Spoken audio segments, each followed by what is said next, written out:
बिहार में लोकसभा की सीटों के बंटवारे को लेकर इंडिया गठबंधन में रार मचना तय है।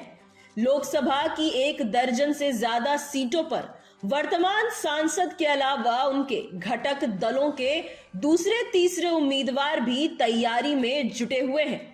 जहानाबाद, बक्सर, नवादा, कटिहार, मधुबनी, सीतामढ़ी, सुपौल, बांका, सिवान, बेगूसराय, काराकाट जैसी सीटों को लेकर रार तय है। जहानाबाद जदयू की सीट है। पिछला चुनाव हारने के बाद राजद के सुरेंद्र प्रताप यादव ने अपनी तैयारी बंद नहीं की है।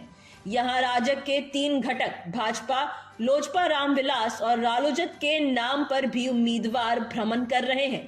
बक्सर भाजपा के कब्जे में है। राजद और भाकपा की तैयारी भी चल रही है। नवादा में राजद के घटक दलों लोजपा रामविलास, रालोजपा और राजद के उम्मीदवार जनता के बीच अभी से घूम रहे हैं। यह रालोजपा की जीती हुई सीट है। जदयू की कटिहार सीट पर कांग्रेस और भाकपा माले ने दावा पेश किया है। मधुबनी पर राजद, भाकपा और कांग्रेस समान रूप से दावा कर रहे हैं। यहाँ 2019 में भाजपा जीती थी। सीतामढ़ी जदयू की सीट है। जदयू के अलावा राजद का भी दावा है।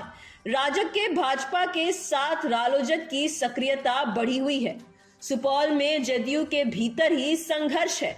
बुजुर्ग होने के कारण वर्तमान जदयू सांसद दिलेश्वर कमैत के अवकाश होने के आसार हैं। वे अति पिछड़ी जाति के हैं।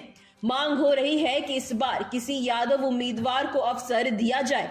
बांका में जदयू के सांसद रहने के बावजूद राजद के पूर्व सांसद जयप्रकाश नारायण यादव जोर लगाए हुए हैं। भाकपा माले के लिए सिवान महत्वपूर्ण है। मुश्किल यह है कि सीट जदयू की है। भाकपा माले ने दावे की सीटों में सिवान को भी जोड़ दिया है। बेगूसराय वाम दलों की परंपरागत कही जाने वाली सीटों में शामिल है। भाजपा की इस सीट पर आरजेडी और सीपीआई का भी दावा है।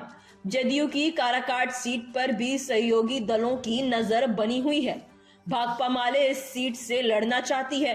2019 में चुनाव में भाकपा माले के उम्मीदवार राजाराम सिंह तीसरे नंबर पर रहे थे। Bureau report, city post live.